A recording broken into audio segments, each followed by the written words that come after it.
გამარჯობა, გილოცავ. შენ კიდევ უფრო ერთი ნაბიჯით ახლოს ხარ ბედნიერი ცხოვრებისკენ. ეხლა გავიაროთ სესია ნომერი 3, სადაც ჩვენს გამოვლინებებს ცოტათი უფრო ღრმად და უფრო საფუძვლიანად გამოვააშკარავებთ. როგორ ხდება ეს? ჩვენ ქვეცნობიერი რაღაც სტრატეგიებს გვთავაზობს უკვე რაც ბავშვობიდან ჩამოგვიყალიბდა, რის მიხედვითაც ჩვენ არც კი ვაცნობიერებთ და რაღაც ქმედებებს უკვე ავტომატურად ვაკეთებთ, იმიტომ რომ რაღაცა ესეთი პატერნი ჩამოყალიბდა და მივყვებით რა ამას და გვჯერა რომ ესე სწორია. მაგრამ სინამდვილეში საიდან მოვიდა ეს პატერნი და როგორ მოვიდა, ამას ცოტა ჩაძიება სჭირდება იმისთვის, რომ ცოტა უფრო მოვეშვათ და უფრო თავისუფლად ვიყოთ ჩვენ ცხოვრებაში.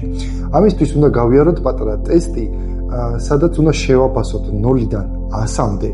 რამდენად გგონია რომ ჩვენ ცხოვრებაში ჩართულები ვართ. რამდენად 100%-ით ფლობთ ყველა იმ მოვლენას, რომელიც ჩვენ ირგვლივ ხდება, რომ ჩვენ ხელახლა ვიღებთ ამ გადაწყვეტილებებს. მოდი დავიწყოთ ამის შეფასება. რამდენ ქულას დაუწერ შენ თავს? 0-დან 100-მდე, რამდენად ფიქრობ, რომ მართავ შენს ცხოვრებას? 1 2 3 დავიცდი, შენ შეაფასე აზრობრივად, ჩამოყალიბდი, თქვი, რამდენ პროცენტზე და ეხლა დავიწყოთ ამის განმარტება. განმარტება არის შემდეგნაირი. თუ შენ დაასალუთე შენი ჩართულობა როგორც 0-დან 30%-მდე, მაშინ ამ პროცესს შენ ცხოვრებაში ქვია არ ვთამაშობ. ყველა არის ჩემი გარდა დამნაშავე და ყველას ადანაშაულებ. არ ვიცი რა მინდა და შესაბამისად ამიტომ ვერ მართავ პროცესებს. ძირითადად მოთხოვნებს ვაკმაყოფილებ. ძირითადად მოთხოვნებში იგულისხმება საჭმელი, რაღაც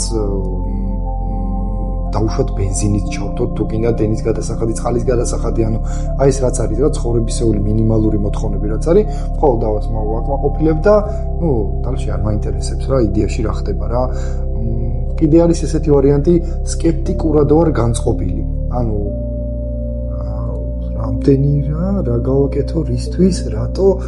ეხლა ძალიან კარგად ჩემთვის ვარ, ძალიან სკეპტიკურად ვარ განწყობილი რა. ესეც 0-დან 30%-მდე იგულისხმება და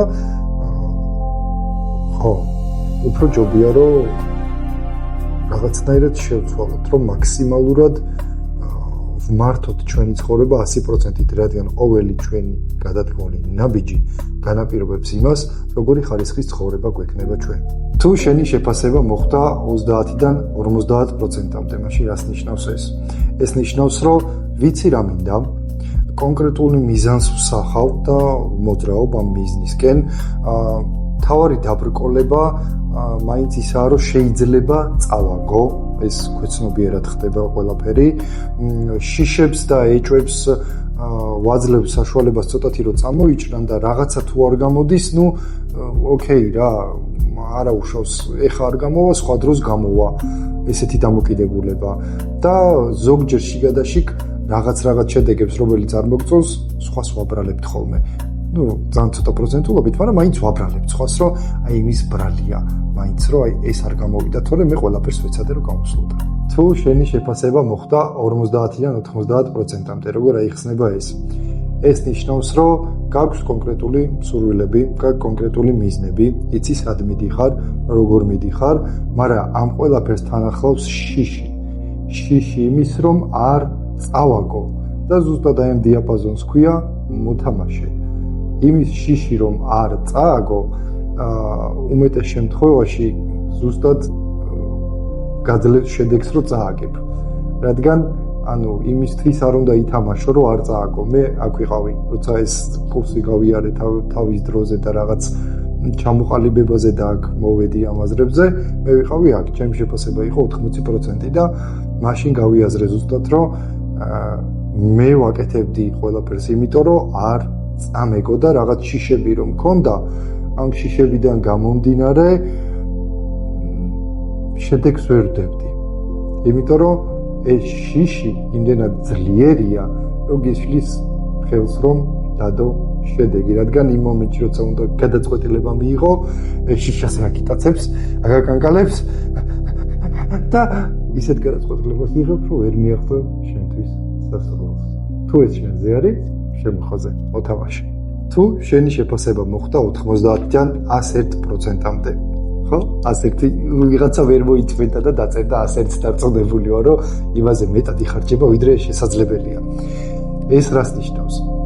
ესე იგი, შენ ზუსტად იცი რა გინდა, საით მიდიხარ, როგორ მიდიხარ და არასდროს არ თანხმდები იმაზე ნაკლებს, ვიდრე თავიდან გინდოდა.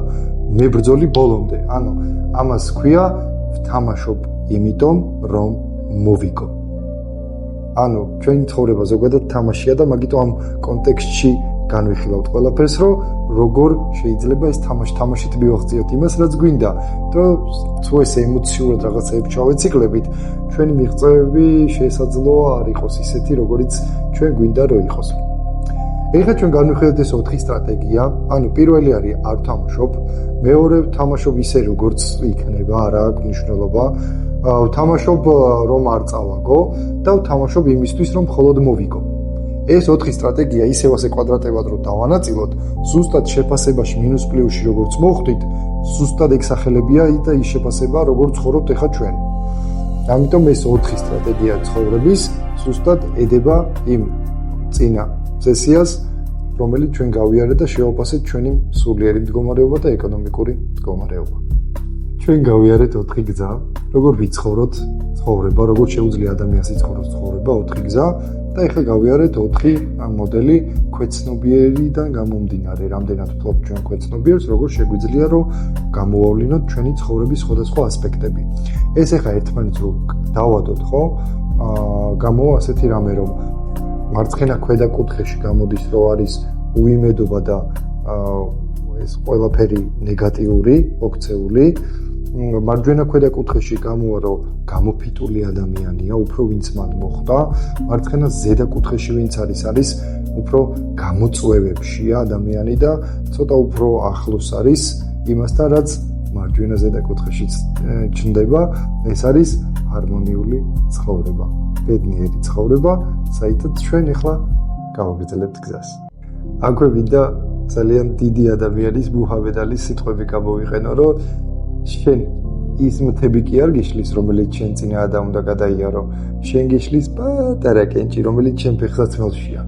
მოდი ეს პატარა კენჭი ამოვიღოთ ფეხსაცმლიდან, რომ შევძლოთ ამ მთების გადავლა.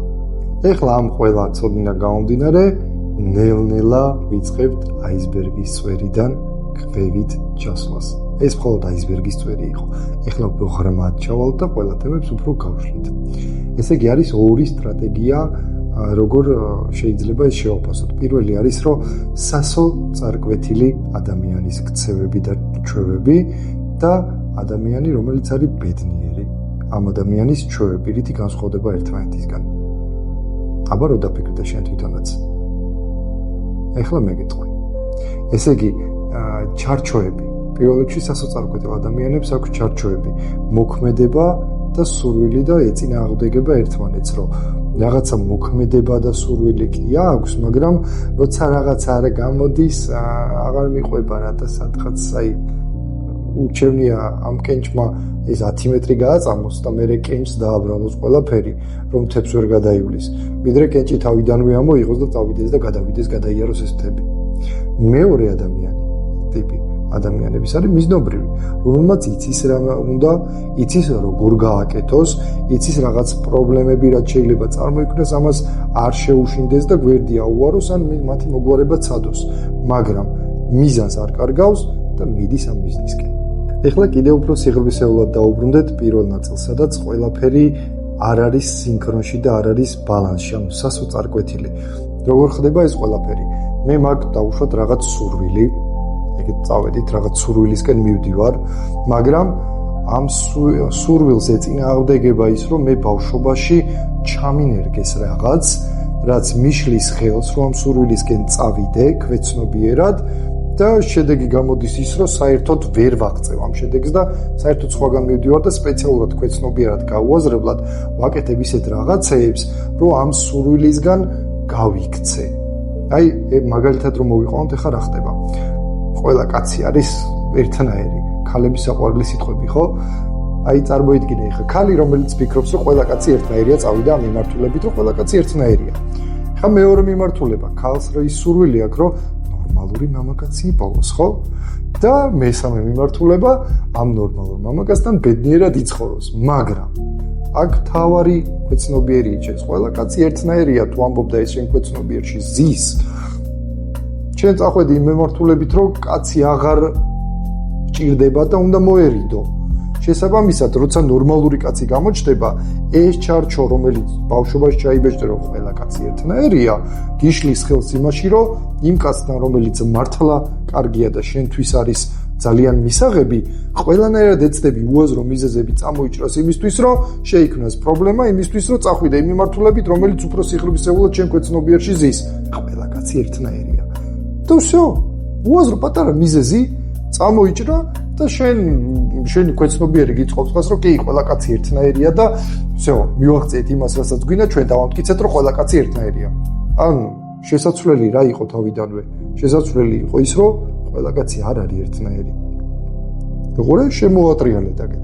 მეორე, მე მაქვს სურვილი რომ ვიპოვო ყველა კაცი და იმიტომ რომ ყველა კაცი არ არის ერთნაირი, მე ვიპოვი ჩემთვის საჭირო მამაკაცს. იქიდან გამომდინარე, რომ ყველა კაცი არ არის ერთნაირი და მე ვიპოვი იმ საჭირო მამაკაცს, რომელიც ჩემთვის არის, ესეც შემოტრიალდა ჩემი ბედნიერების ის არის. და წამოვიდა აქეთ და ყველაფერი დასინქრონდა ცენტრისკენ. ყველა კაცი ერთნაირი არ არის, მე ვიპოვი ჩემს საყვარელ მამაკაცს, მე ვიქნები ბედნიერი ჩემს საყვარელ მამაკაცთან და იმის მაგივრად რომ ყველაფერი ასე იშლებოდეს და იმპნეოდეს, შენ ამას კრავ, აძლევ მიმართულებას და მიდიხარ იმ ბიზნესკენ, რომელიც მართლა გინდა რომ მოხდეს. მეორე მაგალითი ავიღოთ ფული. ბავშვობიდან გვინერგავენ, რომ აი როგორც ვამბობთ ხოლმე, რომ ფული ხელის ჭუჭყია, ფული წყალივით არის და მიდის და ფული ქვიშასავით არის და გამოგეცლება და ესეთი მეტაფორები, რომელიც ბავშვობაში ძალიან ბევრი გვესმოდა და ძალიან ჩაგვიჯდა ეს ქვეცნობიერში, მაგრამ ვერ ვიაზრებთ ამას, რომ ეს ჩაგვიჯდა ქვეცნობიერში. ეხლა რა ხდება ფულთან მიმართებაში? ჩვენ ჩაგვიჯდა ისევ, რომ ფული არის ჭუჭყი. всё, ესე იგი ამ მიმართულებით მიდის, ფული არის ჭუჭყი. ანუ ჩვენგან შორს ფული. მე მინდა ვიყო მდიდარი, მაგრამ მე თუ მინდა ვიყო მდიდარი და ფული ჭუჭყია, რანაირად მოდის ერთმანეთთან სინქრონში. და ამას კიდე ემატება ბავშვობაში სხვა ჩანერგილის ჯიში, რომელიც არის ბევრ ფულს მოაქვს პრობლემები. მე პირადად მქონდა ეს ჯიში.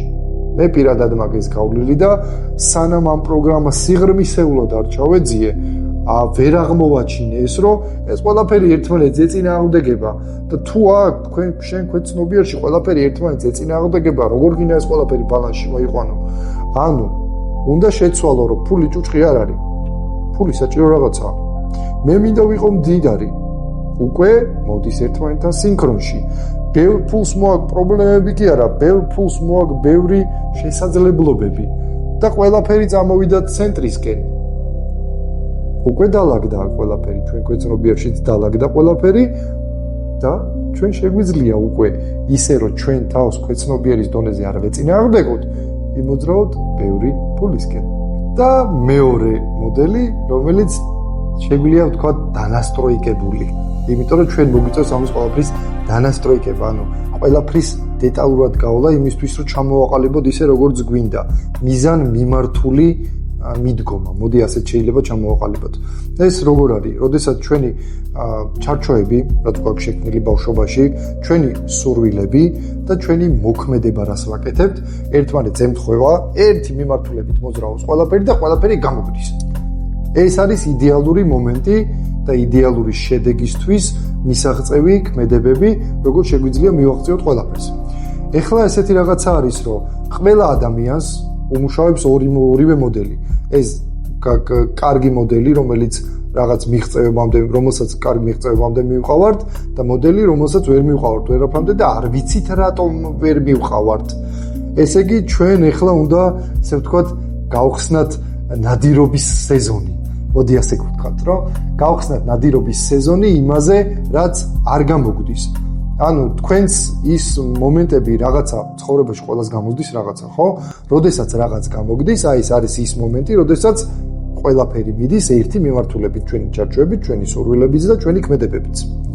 აი რაღაცა რაც არ გამოგვდის, ჩვენი ჩარჩოები აი ეს ქვეცნობიერი, ჩვენი სურვილები და ჩვენი ქმედებები არ ემთხვევა ერთმანეთს და ამ კონკრეტულ სფეროში მაგიტო ვერ ვახცევთ წარმატებას. ეხლა ჩვენ უნდა გავხსნათ ნადირობის სეზონი, აი ზუსტად წარუმატებელ რაღაცეებზე ჩაუფიქრდი, ჩაუღრმავდი შენ თავს რა არ გამოგდის და უფრო სიღრმისეულად შევიდე თამაში. ამისთვის დაგეხმარება ეს სავარჯიშო, რომელსაც ქვია შეხვედრა სიმართლესთან. აუცილებლად გადმოწერე ეს სავარჯიშო, გააკეთე ეს სავარჯიშო, გაიარე და კიდევ შემდეგ სესიაში უფრო ღრმად ჩავალთ აისბერგის ძირში, რომ უფრო კარგად ამოუთხაროთ რაღაცები და განთავისუფლდეთ. იმოქმედე.